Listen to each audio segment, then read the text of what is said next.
Convene the Mendocino Council of Governments to order, and first thing on our agenda is roll call. Okay. Chair Drudy. Here. Steve Scalamini. Here. Larry Stransky. Yes. Mike Chimolino. Yes. Susan Ranachek. Here. Georgiana Krosky. Here. Rex Jackman. I think there might be some, if there's any way to improve the audio, it would be very helpful because I could just barely hear anything.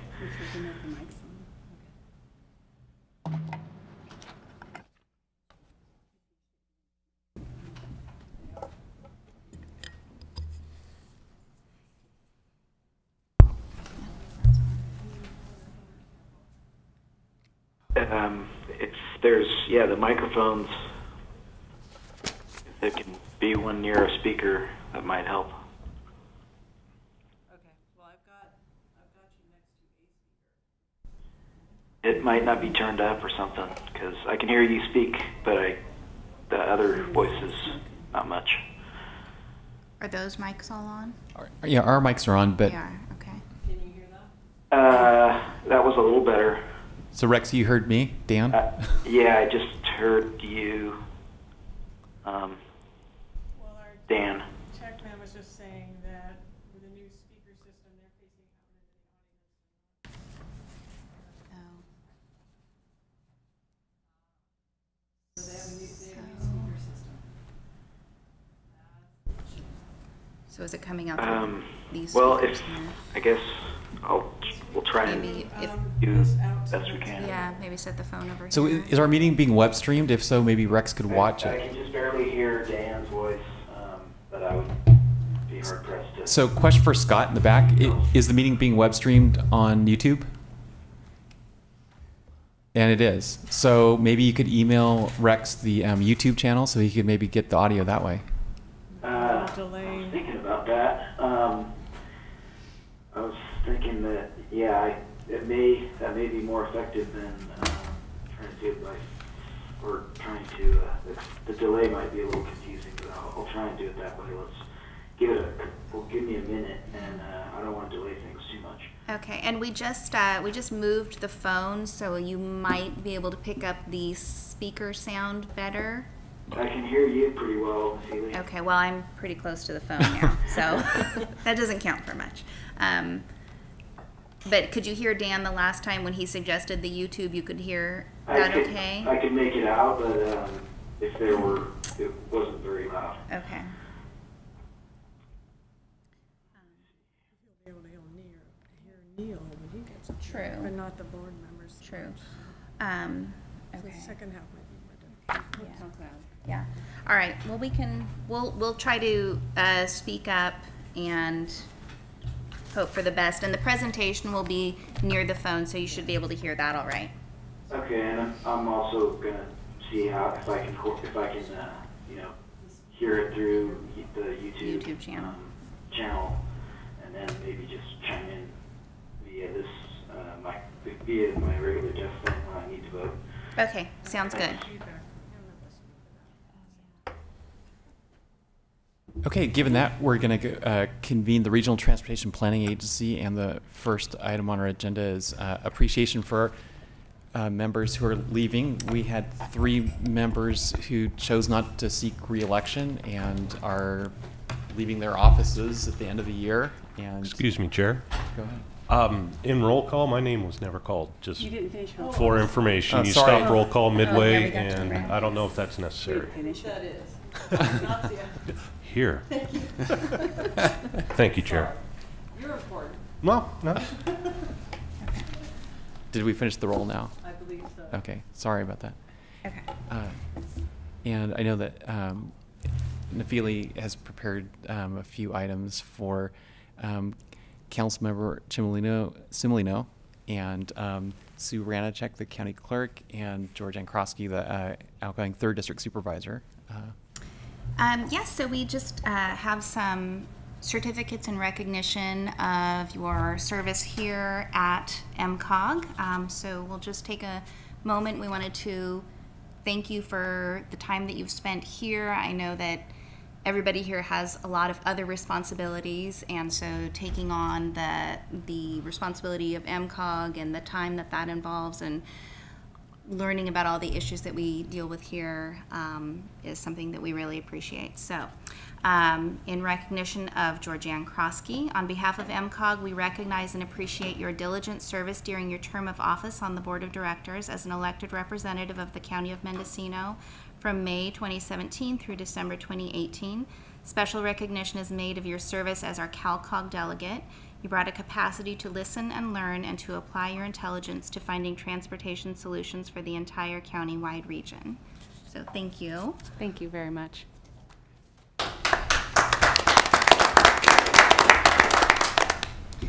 And Michael Simolino, on behalf of MCOG, we recognize and appreciate your diligent service during your term of office on the Board of Directors as an elected representative of the City of Fort Bragg from January 2017 to December 2018. Special recognition is made of your service as Vice Chair and on the Executive Committee.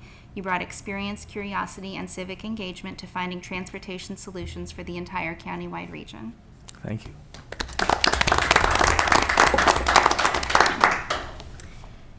And Susan Ranachek, on behalf of MCOG, we recognize and appreciate your dedicated service during your term of office on the Board of Directors as an elected representative of the County of Mendocino from February 2009 through December 2018, so a very long time. A commitment of 10 years. Special recognition is made of your service on the Transit Productivity Committee for 2 of those years and of your calm, steady support in finding transportation solutions for the entire county-wide region. So, thank you. Can I get a little photo op? Oh, yeah, yeah. Is that possible? Can we do a quick photo op? Maybe if Mike. Thank you. Thank you, Nafili.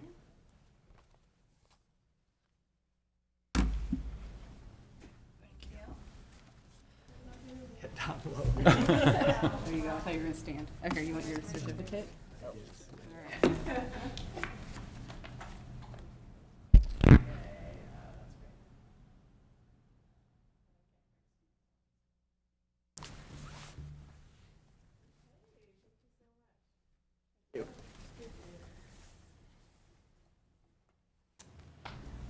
Yes.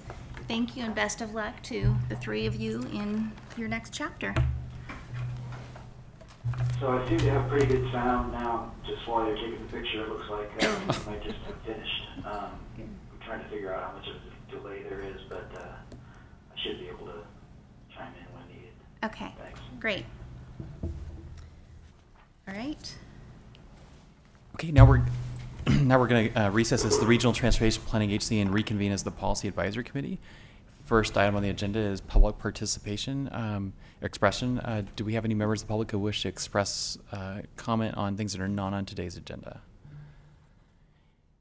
Not seeing any. We'll go on to the regular calendar, which is first item is acceptance of report of and presentation of the active transportation Safe Routes to School non-infrastructure grant projects. Walk and Bike Mendocino. Excuse me, can I give a staff report first? Oh, sure, go ahead. Thank you. So you have my written staff report in your packet.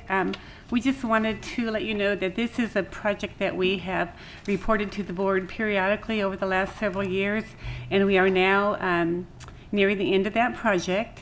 This project started in 2014-15, and it took quite an effort to get a consultant under contract. We had one unsuccessful effort, and then we went out again and ultimately ended up contracting with NCO. And it was a large project. It was 2 separate Safe Routes to School non-infrastructure projects.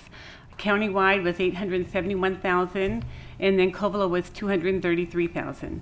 So we combined both projects both grants into one comprehensive project, and it was conducted by a team led by the consultant Neil Davis with NCO, Walk and Bike Mendocino, with Laytonville Healthy Start as a subcontractor.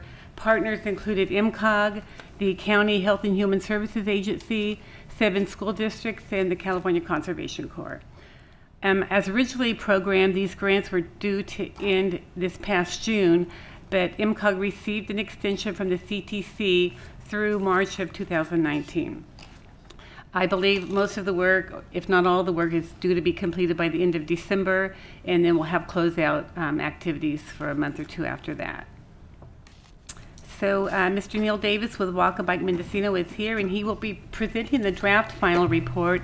And due to timing, our approach is that Neil will present the draft final today, and there is time if the board would like to see anything added or any changes, he could make those changes before the final is due at the end of December. So we've emailed the report to you, and I believe you all have a hard copy. And I guess Neil can proceed. Thank you. Okie doke. Yeah, my name's Neil Davis. I am the director of Walk and Bike Mendocino, a program of North Coast Opportunities. And as you've said twice now, this is the active transportation program, Safe Routes to School grant that I'll be reporting on. As Loretta just said, this was a 3-year project, more or less. We had a couple of different grants that we put together to do it, and the work was split between our 3 different agencies, primarily through our 3 different agencies. We were tasked to work with 7 different targeted communities listed here, and in each of the communities we attempted to get the elementary school and the high school coordinating work between both involved. Of course, Safe Routes to School work, just a overview, we all recognize that if you go back 20 or 30 years, a significant portion of our kids walked or biked to school. That no longer is the case, and kids are not physically fit the way they used to be. And so many people believe that if we can get more people walking, including myself, if we can get more kids walking and biking, we'll have a healthier society. So that's why we're working on this work. This was a non-infrastructure project. We do our Safe Routes to School work using the 5 E's of Safe Routes to School work. And you can see here, so as a non-infrastructure project, we weren't focused on engineering strategies. We were focused on education, encouragement, and enforcement. Now, we didn't focus on evaluation. That's not to say that we didn't evaluate our work, but this project was really about building capacity and sustainability. So we weren't really looking to how much can we move the bar in terms of getting kids walking and biking, and more in terms of what can we do to develop the infrastructure to have these programs continue. We had 72 different discrete tasks split between the 3 different groups. They were brought out into 5 different categories. I kind of sorted them out a little bit differently for this presentation. And you can see next to each of these tasks, we've got one of our agencies. And that's because we all worked collaboratively on all of the work, but individual agencies took a lead on various parts of it.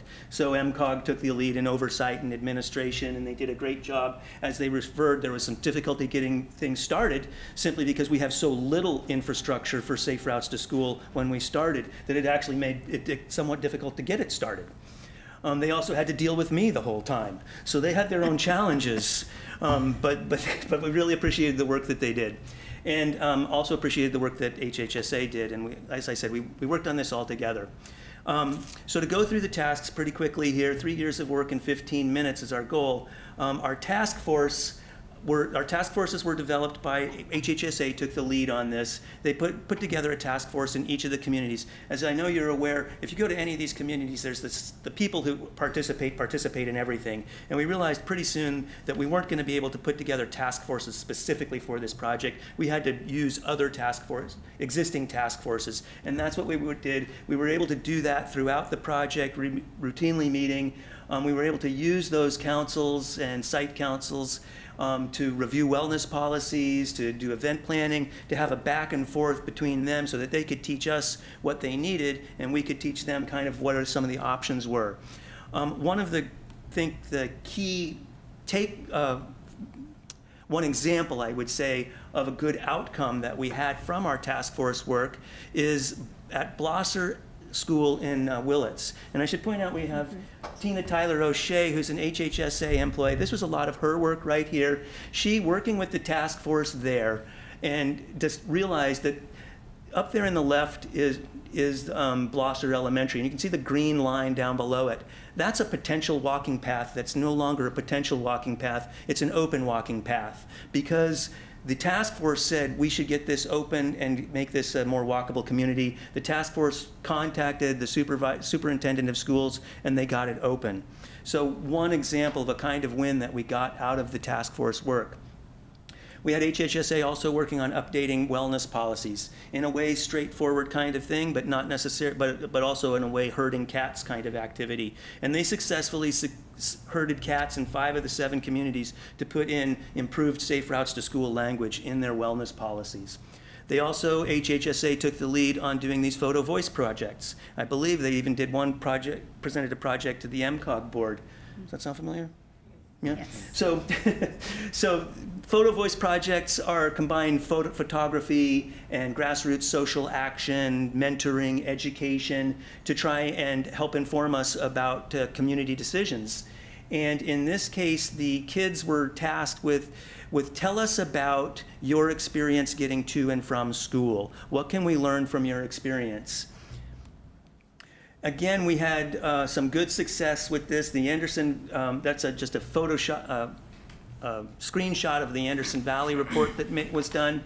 And one of the big successes in this was, again, in the Willits area, the kids did a project where they identified infrastructure projects they felt needed to be done around Blosser Elementary School. And those projects, there's some work happening in that area now. There's infrastructure projects happening. So they got this really valuable experience of seeing how they could identify a problem, approach it, and see action taken. Let me just add, so that was, for those of you that were on the board tour in November, the very wide intersection that we all stood at as the truck zoomed by, that was the road to Blosser Elementary. So not surprisingly, they identified that as a potential problem that could use some improvement. One of our other tasks was to work with law enforcement to try and get them to do more enforcement. It turns out that law enforcement doesn't necessarily care about my opinion, the public health nurse. They kind of feel like they know what they are supposed to be doing themselves, but they were still great partners. I just say that jokingly to say that, you know, they know their business and they do it well. But we worked primarily with the police chiefs and with community resource officers throughout the 7 communities where we could. And I think we were able to kind of influence them.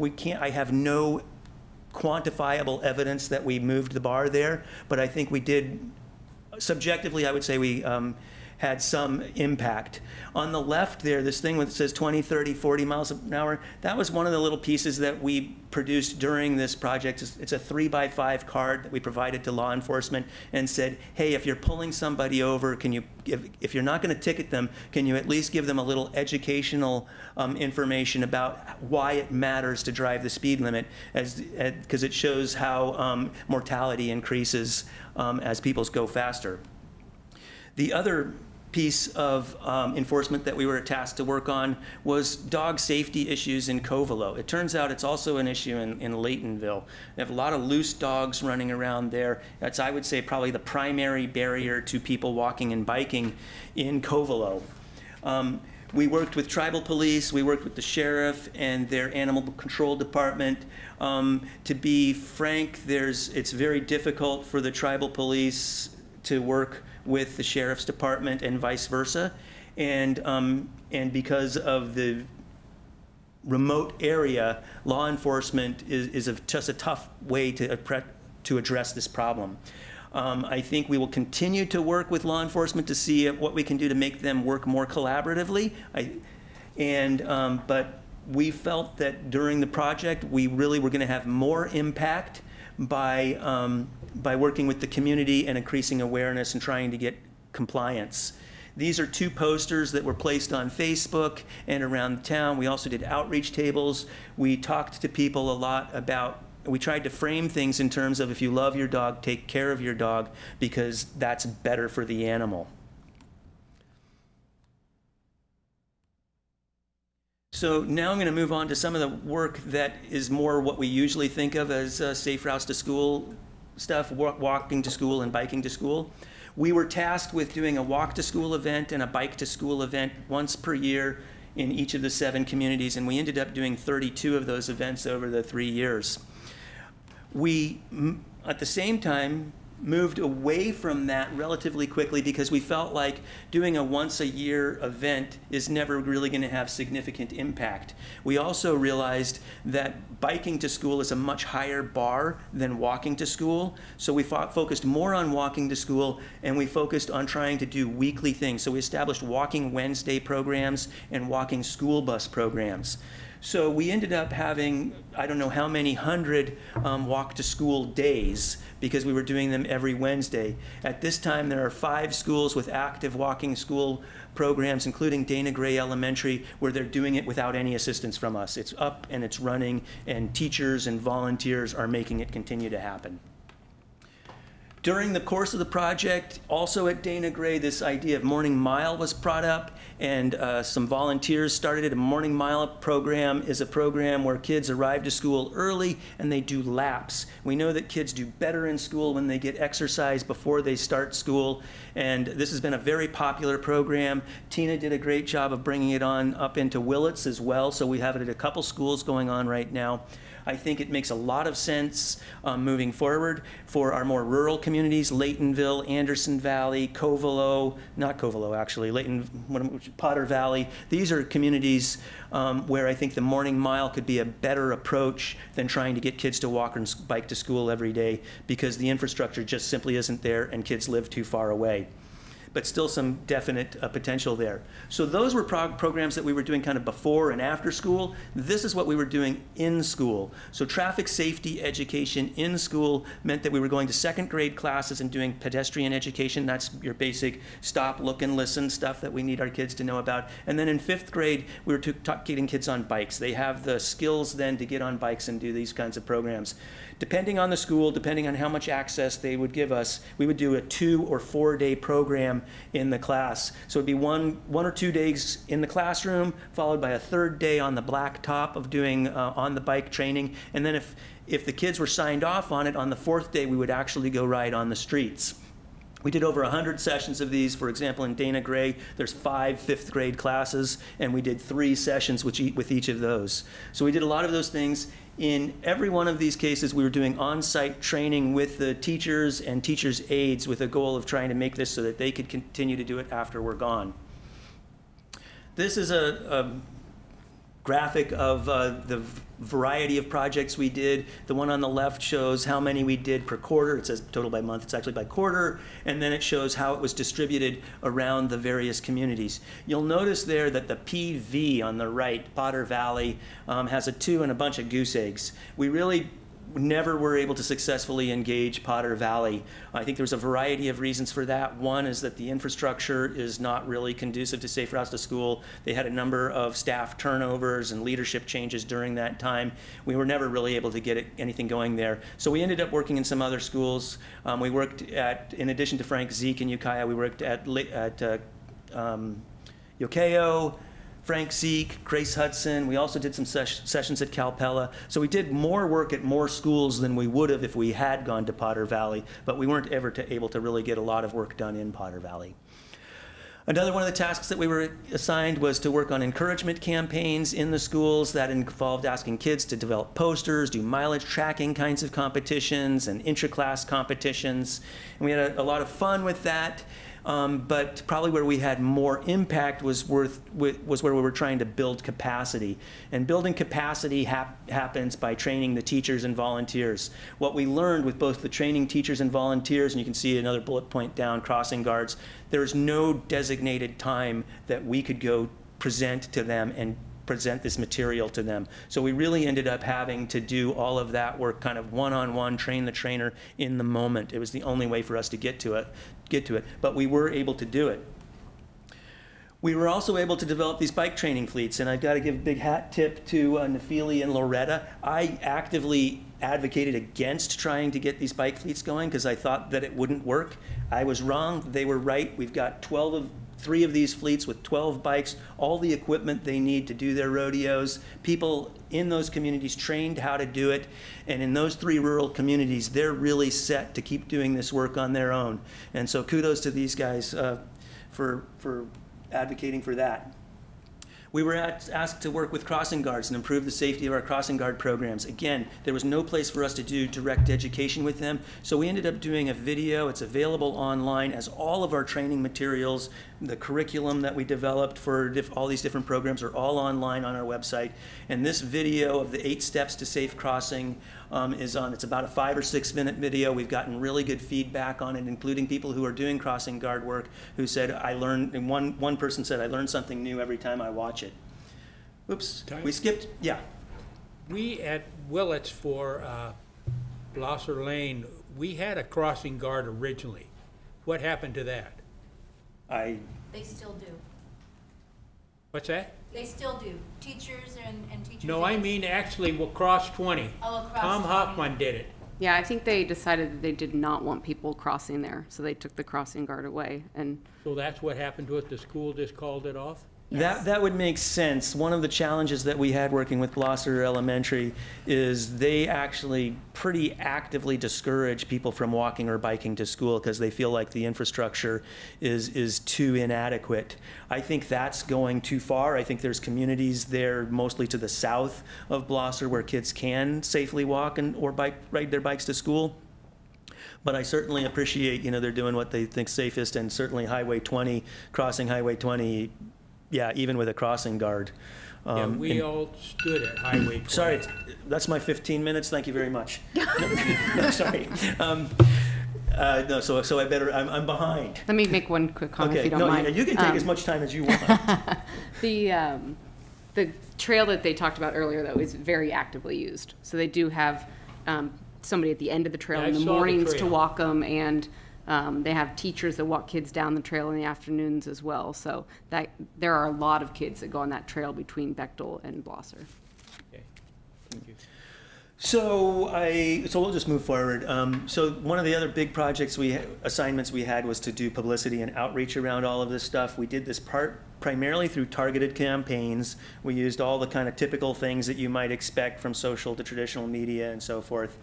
But what I mean by targeted campaigns is that, for example, here you can see highlighted Take Time, Share Time. We did that in September each year of the grant, starting in 2016.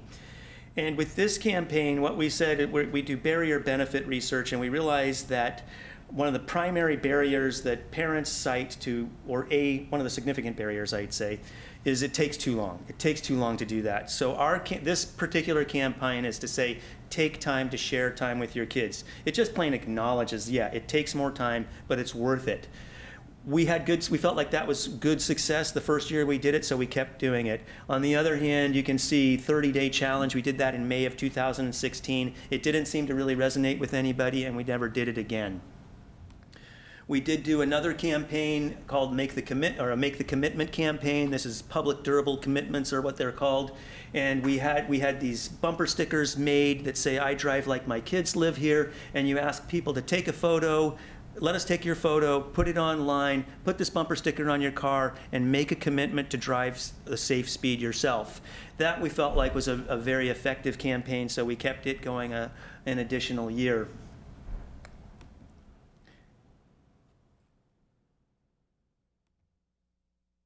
Okay, then this last year we did what we called a back to school blitz, where we combined a whole bunch of these things.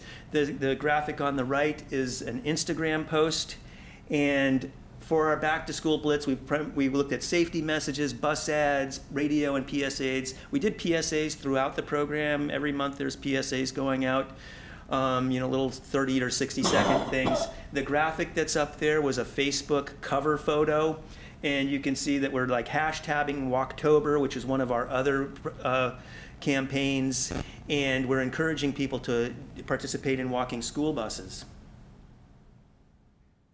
This is the part of our safety messaging that we did. Again, the bumper stickers, I drive like my kids live here, and the Drive for Safe Streets that hopefully you've seen around town, encouraging people to drive at a safe speed. All of this stuff we tried to put out and really publicize right around back to school time. We had these bus ads made, join a walking school bus. You can't see there, but it says skip the traffic on it.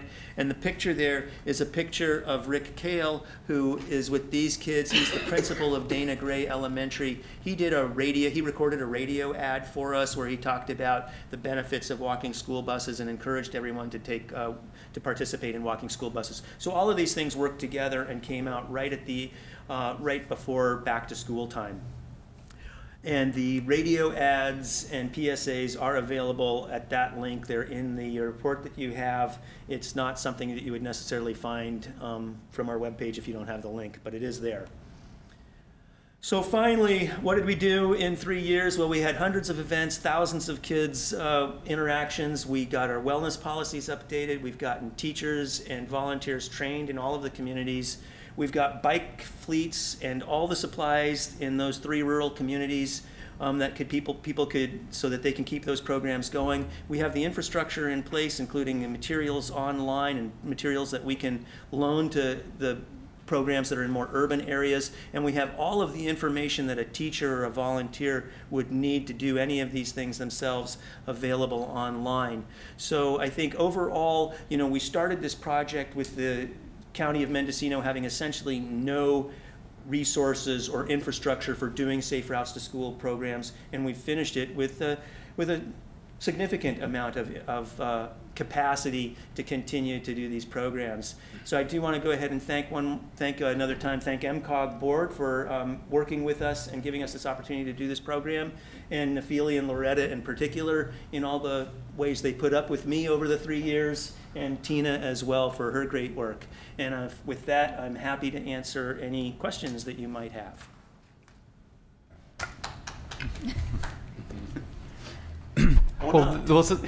Just I guess question for either Neil or staff is, what are some next steps? I mean, this grant's coming to a conclusion. Are there other ideas going forward?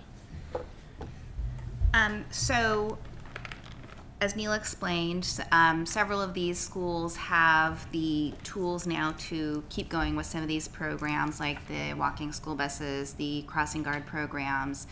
They've got bike fleets and tools to maintain the bike so that they can continue using those. I believe that some of the schools already have a curriculum plan to use those in their physical education curriculum. Others are using them in after-school programs. And then other next steps would include if there were issues identified, say through the Photo Voice project, those might be looked at as future infrastructure projects. I know that the Ukiah High School, the presentation that the Ukiah High School kids did here in front of the MCOG board, that was passed along to the consultants that are doing the Ukiah School area traffic study. So they have that information. So that is another way that what was identified through this effort will go forward into a next step. And then, of course, with the increased funding available for those types of infrastructure projects, because of SB1 funding, there will be additional opportunities in the future, more than there previously were for those types of projects. And for us right now, we do have we've got an Office of Traffic Safety grant that we've received, and we're just starting to work on that. So that's going to keep us going for close to a year, and we'll be looking for other opportunities for grant funding to keep us up and running so that we can support schools.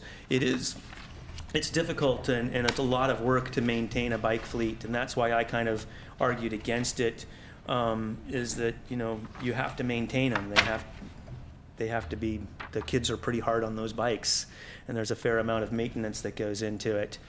So we'll continue to try and support programs. We've got a bike fleet of our own, and we got stuff that we can continue to do that work. And the Office of Traffic Safety grant is going to allow us to keep doing this work for a while longer. We'll definitely continue to focus on walking school buses as a way to kind of create a social norm around walking to school. If I could ask a question of Rex, if he's hearing this, Rex, what are you seeing anything like this in Humboldt County and or in communities within Humboldt County? You may have lost audio temporarily. I wonder if there's a delay. Rex, did you hear Dan's question?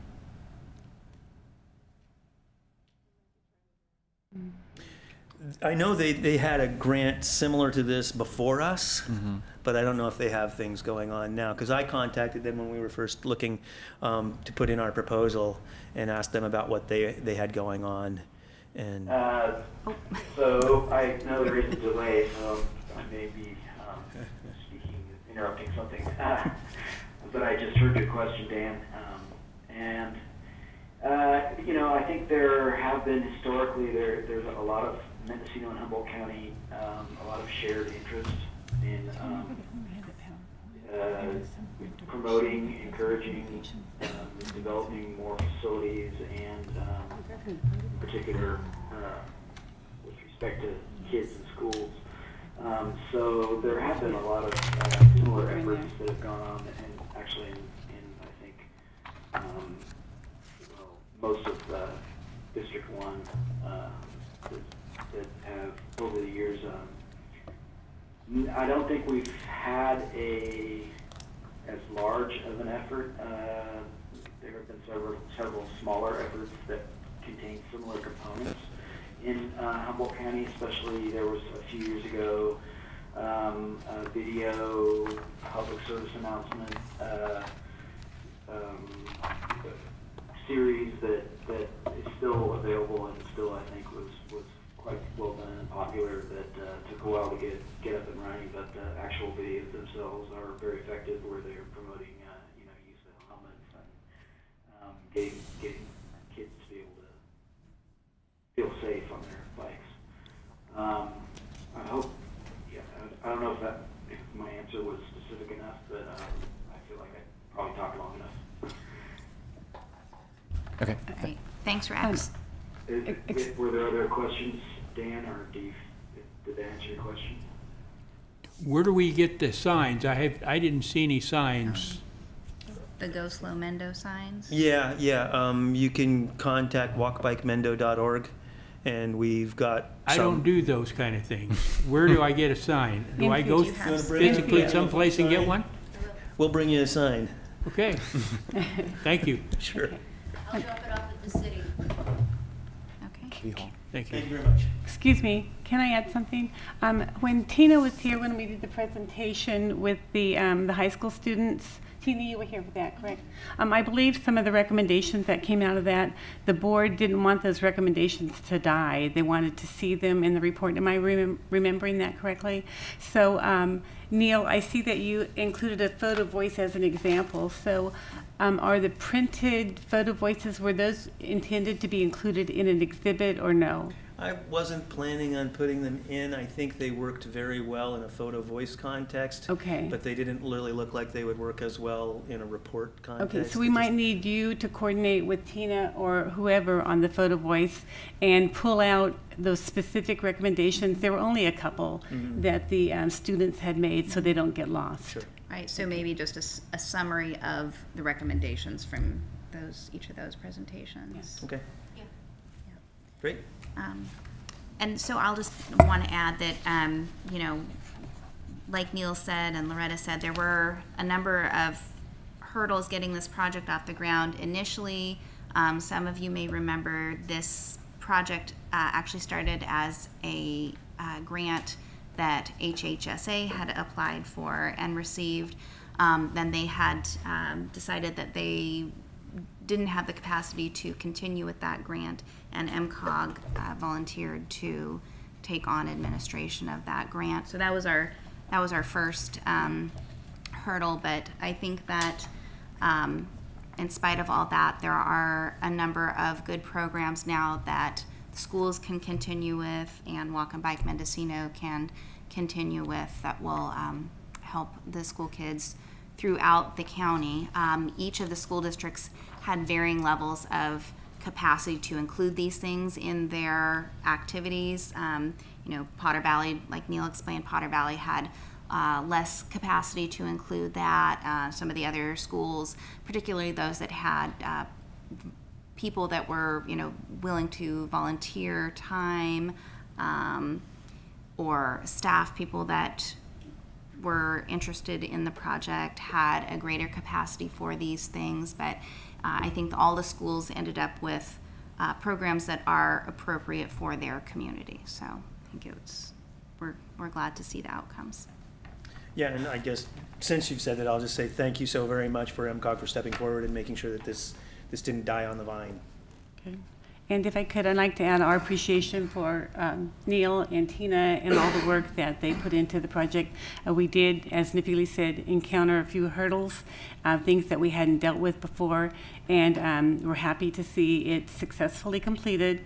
And depending on whether or not the board has anything they want added to the report, I will be asking Neil to add one required paragraph or two per the contract that credits the funding of the report to the Safe Routes to School program, and some details about that. But we would like you to accept the report if you're still willing. Would someone like to make a motion? I move that we accept the report as presented. Thank you. I'll second.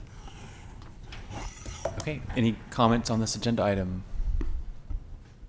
Tina, you're going to sit back there? Thank you to everybody. I was impressed. Great. And we do need a roll call because of the teleconference.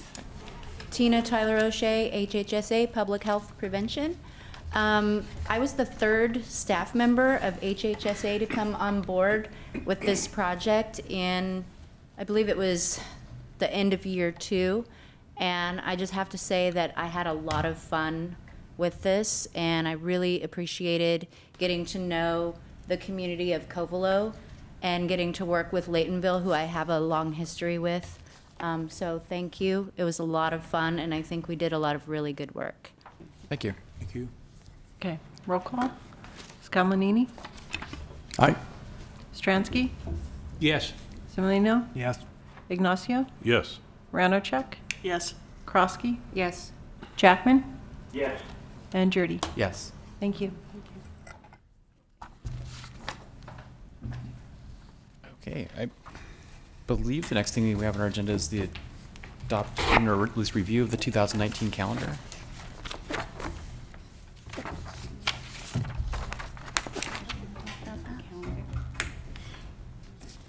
Yeah, Janet's going to talk to us about the calendar. Hi. So I put a draft calendar for you to look at in here, recognizing that we'll have some new people coming on in February. So we thought we would adopt the calendar in February, but have an advanced look. Can you hear me all right? You can speak up a little bit. Okay, I'll try to speak up.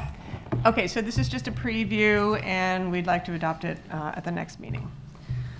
So we've got mostly the first Monday of the month. There are some months we don't meet traditionally because of holidays that fall around that time.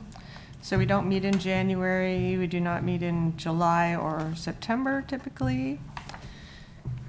And another variant here is August. We typically meet on the third Monday. It sort of bridges that gap between the June and October meetings, so we put it somewhere in between there. That's worked generally for most people. And other than that, as far as dates goes, we penciled in a tour for the April meeting. And we had considered going to the South Coast, haven't been there for a while. There are some projects to look at and talk about in Wallala and Point Arena. Yeah, we're hoping that a spring tour of the South Coast would coincide with the environmental document for the Wallala Downtown Streetscape project.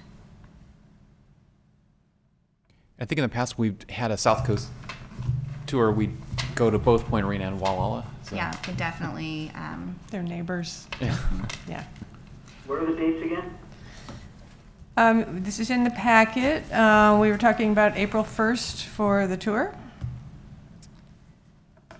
And did not go so far as to add a tour in for the fall. We'll be winding up our contract, have a lot of probably loose ends to finish up. And we didn't have a particular destination for that time. So we just had the one last month, and we've been kind of doing spring fall tours. So our best opening was next April.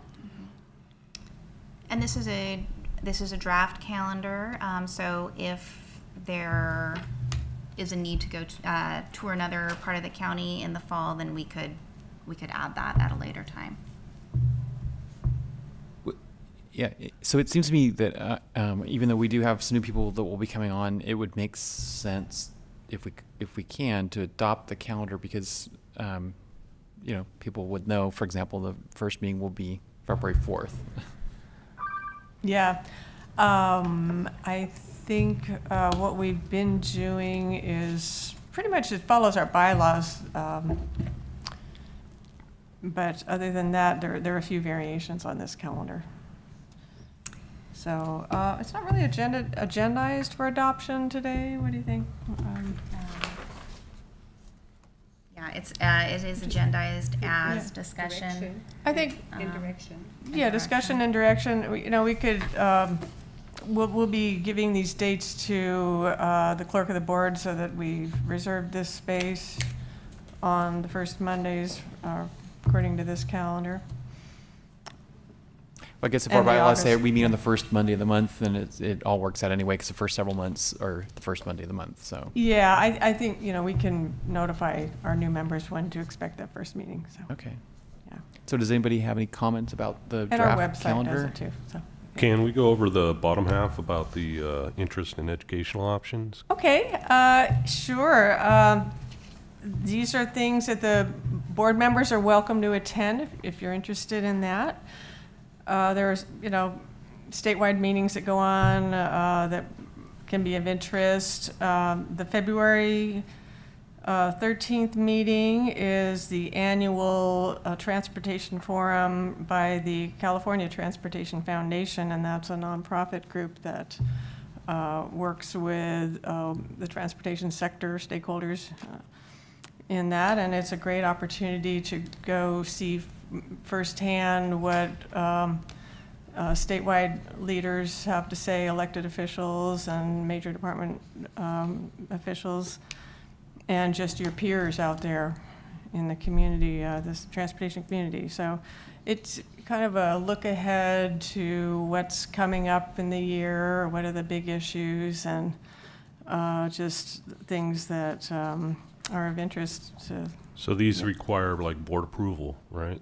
If a Yeah, council we would member's gonna attend? look at our travel budget, and that is, we're prepared to, fund some travel for our board members. Well, as the chair pointed out, the 4th is the first time we're meeting, and that first educational one's like 9 days later. So Yeah. that would be the request, decision, and adoption at Yeah. that point, right? Is that enough time? Would that CTF forum, would that require board approval? I don't think so. We haven't done it that way. We sort of, It's been more of the taken board names. Who action wants to as go? to who's voting, for example, at the CalCOG annual conference. Okay. But in terms of who goes to the conferences, I think that's just worked out between a board member and staff. Okay, good Yeah. to know. We don't need a formal action. We've got a budget allocation for travel. So we can work with staff. Yeah, the CalCOG meeting comes up in March, and typically our CalCOG delegate, which is an appointment that's made in February by this board, and an alternate, so one or both of those. And usually we have one or more staff attend that too. And that's an excellent meeting. It's not just transportation, it's all the kinds of regional issues that our counterparts deal with. And you can learn a lot at these things, and they have a lot of interesting speakers and presentations and just good networking opportunities. And we kind of find out what the latest issues are, kind of the cutting edge things going on out there. And the final one is typically in the fall, and that's the Focus on the Future conference. That is the Self-Help Counties group that is a coalition of counties and cities. We have a few cities here that have passed their own dedicated transportation sales tax. So they meet and compare notes, and there's a lot of research and, you know, find out what others are doing, and you can learn a lot at that. Yeah, I haven't been to that one for a couple of years, but the last time I went, there was a big focus for the agencies that have approved sales tax measures that might be approaching their sunset, how to demonstrate to voters that they are doing what they said they were going to do with the sales tax. So that's a topic that might typically be discussed at those. Yeah, occasionally we've had staff go to those. I don't know that the board has been as interested in that. So, you know, if you're self-help city, as you are, you might be interested in that one. Thank you. Yeah. Okay, any other comments on the draft calendar? Okay, are these dates generally good? You know, we can amend this at any time throughout the year. We've done that before, so it's a place to get started, and you know what to expect in the coming year. All right. Okay, so we'll bring it back next meeting. Thank you. Okay, now we have the consent calendar, which is the approval of the November 5th, 2018 minutes, appointments to the Social Services Transportation Advisory Council, and award of the triennial performance auditor engagement for MCOG and Mendocino Transit. Would someone like to make a motion to approve the consent calendar? I'll move to approve.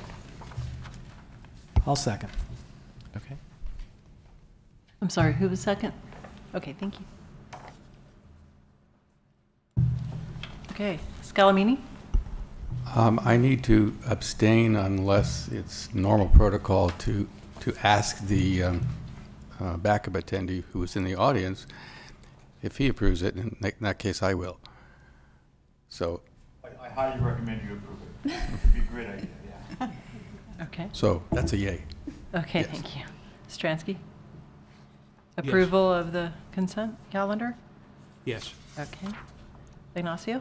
Yes. Ranachek? Yes. Krosky? Yes. Jackman? Yes. And Jurdy? Yes. Thank you. Yes. Similarly was also yes. Oh, I'm sorry. That's okay. Okay, now we're going to recess as the Policy Advisory Committee and reconvene as a Regional Transportation Planning Agency. Do we have a motion to ratify the action of the Policy Advisory Committee? I'll make a motion. Okay. I'll second. Okay. And for those of you in the audience who are wondering, this is where we vote without Caltrans voting. So there's a motion to approve, to ratify. Okay. Scalamini? Yes. Stransky? Yes. Simulino? Yes. Ignacio? Yes. Ranachek? Yes. Krosky? Yes. And Jurdy? Yes. Thank you. Okay, now we're on to some reports. Mendocino Transit Authority, not here. North Coast Rail Authority, Janet? I'll give a brief report. I did attend the NCRA meeting November 14th in Ukiah, and as you might expect, most of the discussion centers around complying with Senate Bill 1029. And for those of you that are not familiar with that, that's the bill that was passed by the legislature last year that requires the Transportation Agency to conduct an assessment of the NCRA's assets and liabilities with a date of July 1, 2020, they have to report to the legislature on how best to dissolve the NCRA. So the bill itself, SB 1029, did not dissolve the NCRA, but it's moving toward that. And the NCRA right now is tasked with cooperating with the state agencies, and they expressed their willingness to do that. They authorized some letters to Caltrans and Natural Resources Agency, and they're planning to cooperate on that effort. They do have some questions. I understand that the NCRA is going to try to get on a CTC agenda to ask for some direction. For example, they're involved with the effort at the Ukiah Depot, selling their property, and I believe the sale is complete for the courthouse to go there, but there's still a bunch of issues to be resolved. But according to the legislation, they're no longer supposed to be entering into any new contracts, and so they have some ongoing leases that they renew annually that provides their revenue for their operations. So they're really asking what they can do during this period that they're kind of in limbo. So I just continued to track that.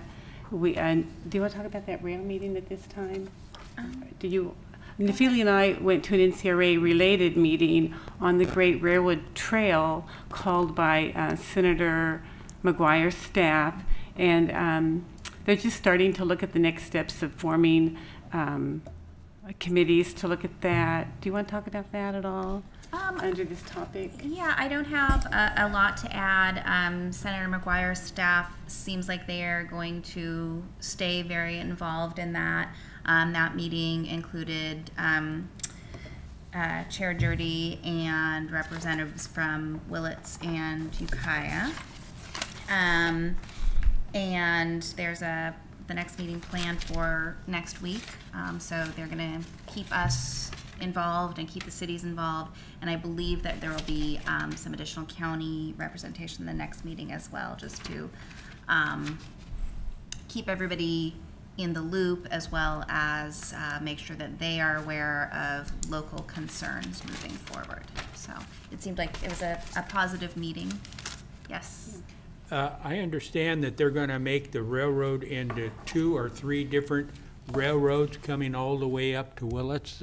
The SMART train will be so far, and then another group to Ukiah, and then from Ukiah to Willits is a third backer for the train? So we did not hear that at the meeting. That doesn't mean that there are not proposals out there for that. What we were told at that meeting is that SMART's focus for the near future will be getting service as far north as Cloverdale, and then beyond that would be at least 10 years out, going north of Cloverdale. The only other operator that we heard could be a possibility is the Mendocino Redwood Company that would just run between their sites in, is it Calpella and Ukiah? Yes. A very short segment. Yeah, and there was even some talk about a lumber company running a short line. Yeah, Mendocino Redwood Company. Yes. Yeah. Yes, but then there was also interest from the skunk train. No. On the. Okay. Should I contact McGuire's Senator and find out some of these things, questions that I have? Because I didn't know about the meeting. Okay, your city manager was there. Yeah, so the Willits city manager was at the meeting. Okay, I'll ask her. Yeah, Yes. maybe go through her, and she actually, your name even came up at the meeting as some Right. council member that's very, very interested in the project. So Yeah, we are very interested in Yes. that one. I think the only thing I would add to it in the discussion, the city of Ukiah brought up an issue that everybody agreed was important, which was just sort of maintenance of the weeds in the rail tracks in the urbanized areas, whether it's in city limits or just outside of city limits. Yes. And so I believe the city of Ukiah will probably take the lead in developing some sort of budget for just doing that sort of weed maintenance. There was the fire last year or this summer, I can't remember when it was, that actually impacted one of the hospital buildings next to the Yeah. tracks. And so there's going to be a proposal put together that'll be for some sort of maintenance of those weeded areas in the urbanized areas near Ukiah and near Willits and city limits out.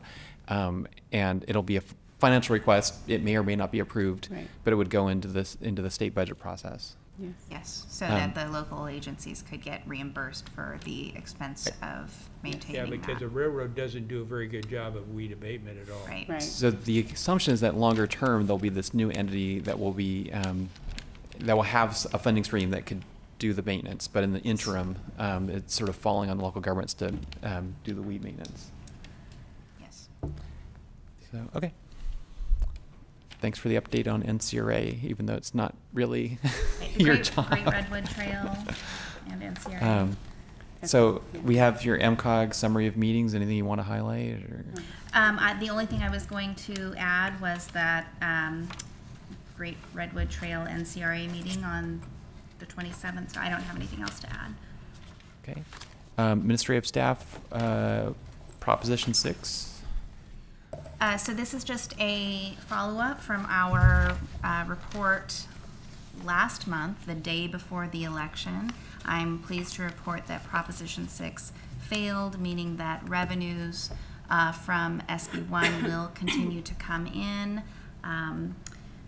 It's a big relief for all of us in transportation because it means that all the things that we have been planning for, there's a reason to continue planning for those things.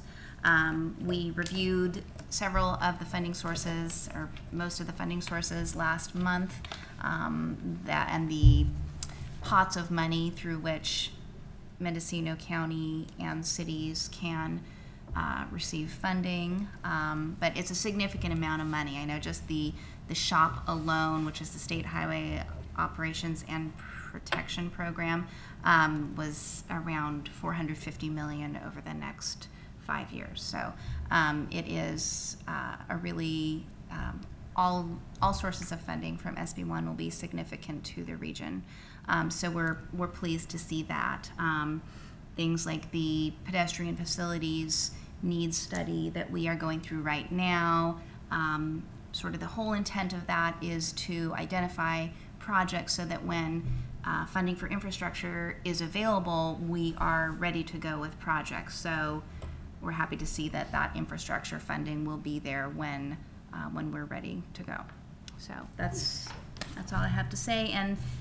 And Janet actually found some information on the results of Prop 6 in Mendocino County, and so I'm happy to report that Mendocino County did their job. So we had a over 66% no vote on Prop 6 in Mendocino County, so that's great. So, yeah. Not so much statewide. But enough. It was enough. Yeah, we did well here in our county. Yes. Do you know what the final vote The actual was? percentage, no, I haven't looked at the Secretary of Yeah, State's website I lately. think it was. But you're right, it was closer than that. Election night is the one I looked at. And I don't think it has changed. yeah, so that it much. was 66 against and 33% for, and so it went down. I think people understood the issue. So. So that's all I have to report there. Just good news, and we will, when it comes time to discussing some of those capital funding programs, we'll be seeing seeing the real outcome of SB1 and the failure of Prop 6. So that's it. Did you? Okay. Were you just going to give us a verbal reminder on the Form 700? Form 700. Marta, did you want to say anything? I think, this is coming up anytime from the first of the year till April for annual filings. But for those of you leaving, you've got to file that leaving office statement. And I'm sure Sue knows all about that, being the clerk recorder. So just a reminder to get those into us before you leave town. So. Okay. Any miscellaneous? I don't have anything. Do you Is have there any? anything else about that? Okay. Do you have any miscellaneous under admin? No? Okay, no. Okay, planning Caltrans Sustainable Transportation Adaptation Grant. Yes, we wanted to report on 2 grants that we submitted by the deadline this past Friday on these Caltrans grant programs. So one of them is SB 743, Vehicle Miles Traveled, the VMT Regional Baseline Study. So the total project is proposed to be about $119,000, and that's $135,000 grant and about, no, the total, I'm sorry, let me start over. The total is $135,000, and the grant amount is about $119,500, and the local match is about $15,400. And the local match for these grants, we propose to put in next year's overall work program, so you'll be able to consider that at a later date, but we have to indicate the source of the match at this time. So this project is one that we may have talked to you about over the last year or so. The TAC has definitely discussed it a few times. So just a quick description. SB 743 will require jurisdictions within the state to evaluate traffic impacts from development projects under CEQA using standards based on vehicle miles traveled, beginning January 1 of 2020. This project would analyze existing traffic conditions in the region to arrive at a baseline standard from which to determine significance thresholds for future land use projects and develop technical tools and procedures. And it goes on, but that's the simple summary. And we submitted that with letters of support from the county and the 4 cities. And the TAC has been involved in recommending that we apply for that grant. And secondly, Nafili and I and other MCOG staff met with the CEO some time back and discussed submitting a grant for a fire vulnerability assessment and emergency evacuation preparedness plan covering the whole county. And it came to the Board of Supervisors, you'll recall. So after coordinating with the county, MCOG ultimately agreed to apply for the grant and lead the project. So the proposed total project is $280,000. That's about $248,000 grant with about $32,000 match. Once again, we indicated the source of the match would be from local transportation funds, so we would propose to put that match in the work program. And a short description of that project. I hope it's short. 150 words. Yes, right, 150 words. Yes. Per the grant, 150 words. I'll just read a couple sentences. In collaboration with local and tribal governments, emergency responders, transportation agencies, and other key stakeholders, MCOG will conduct a fire vulnerability assessment and emergency evacuation preparedness plan in order to better prepare for wildfire emergencies that are likely to continue as a result of climate change.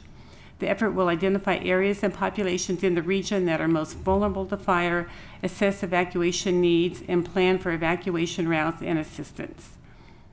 And then it goes on. So we received 8 support letters that we submitted with that grant from the CEO, the 4 cities, the Mendocino County Fire Safe Council, the Brook Trail CSD, and the Rural Smart Growth. I think that was the Redwood Valley MAC. That's it. Oh, okay, Redwood Valley MAC. Yeah. So 8 letters of support went with that. So we got this in by the deadline, and I believe we'll hear in the spring on those, in the spring, whether or not we were awarded funding. Yeah, so we are hopeful, and just to add on, so the SB 743 planning project, that will be a 1-year project. We're hoping to get that done as quickly as possible. And actually, if we learn that we are successful in getting the grant, we'll start some of the early preparation for that prior to the next fiscal year, because we want the cities and the county to be able to utilize the tools from that when the SB 743 rules kick in, which is the following January 2020. Yes. The fire preparedness grant is planned to be a 2-year project, just because of the magnitude of that type of project and all the various components involved in that. But we are hopeful that we will be successful in receiving both of those grants. So. And thank you Supervisor Krosky for being instrumental in getting that off the ground. Yes. Pleasure. And just kind of on a follow-up to the fire preparedness, at the Rural Counties Task Force meeting on Friday, there was a member of the California Transportation Commission there, Commissioner Von Kneinenberg. He is the rural representative. He's from the Modesto area, so not as rural as here, but as rural as it gets on the CTC. And so he was there listening to rural issues around the state, and one of the big topics was the need for funding for planning and infrastructure related to evacuation. So definitely something that's on everybody's mind right now. So. Yeah, I would say, I'm sure Supervisor Krosky gets the same comments, but each time there's another major fire, it doesn't matter where it's taking place in the state, it seems like there's a huge uptick in emails and phone calls that you get about, you know, my neighborhood and what is the county going to do to solve the problems in my neighborhood, you know, and, you know, anyway, it's interesting. And I recently walked out in Simpson Lane because with the meeting we had in Casper about the Simpson Lane issue, it sounded like it was mostly resolved at that time because the fire department had a code to unlock a gate. But since then, someone, maybe one of the neighbors who doesn't live out Simpson Lane, but next to one of the gates, has put up huge logs and berms, and so it doesn't matter if you have the code to the gate, you can't get through.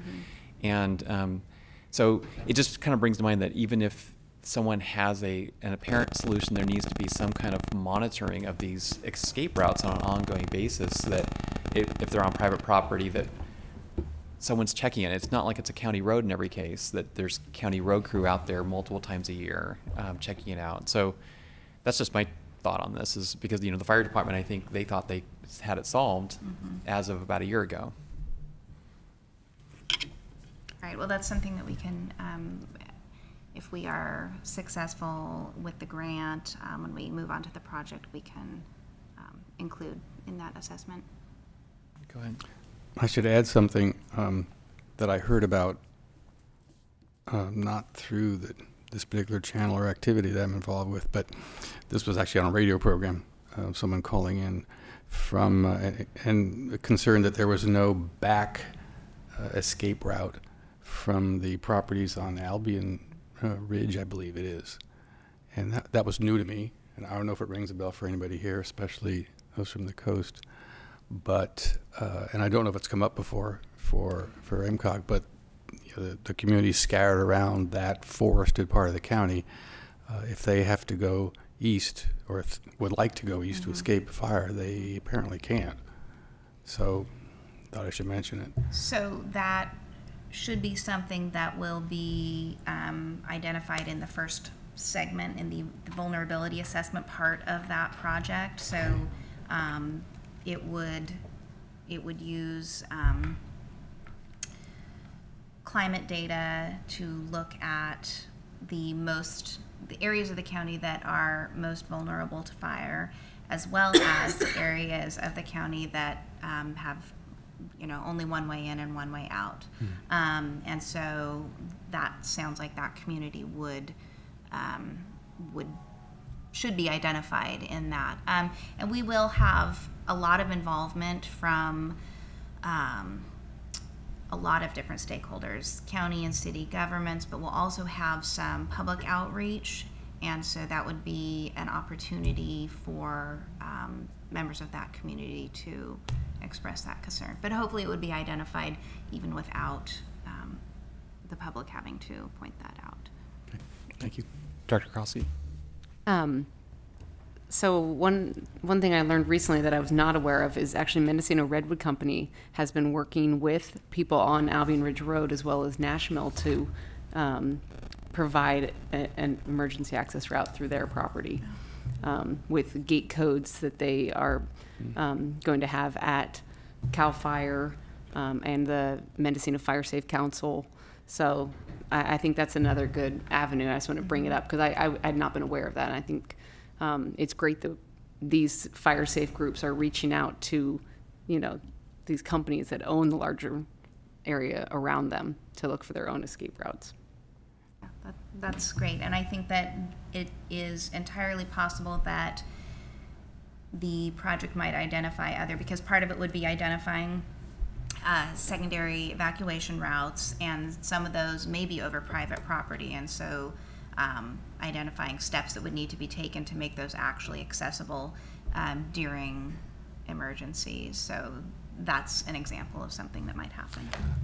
What is the PR plan, or to make the public aware that it's timed for those inputs? What's the process for that? So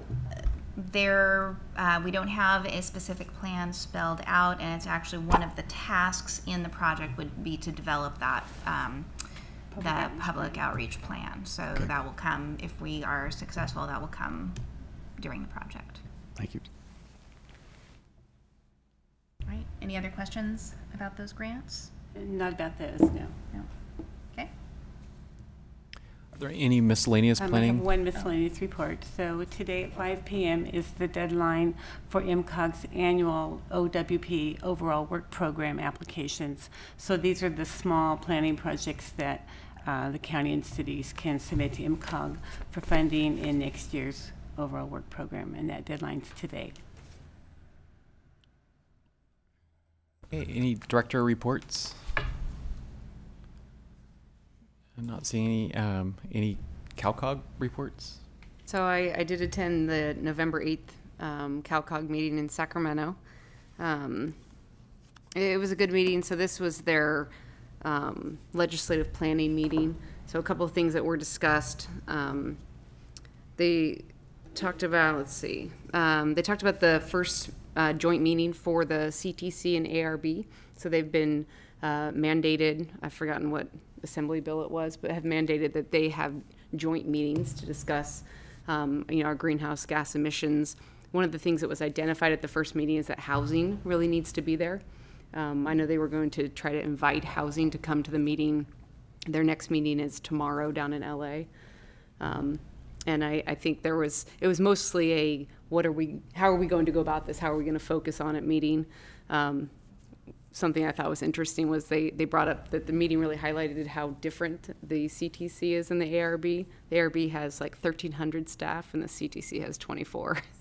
So there was, it wasn't exactly equal footing at the meeting, I think.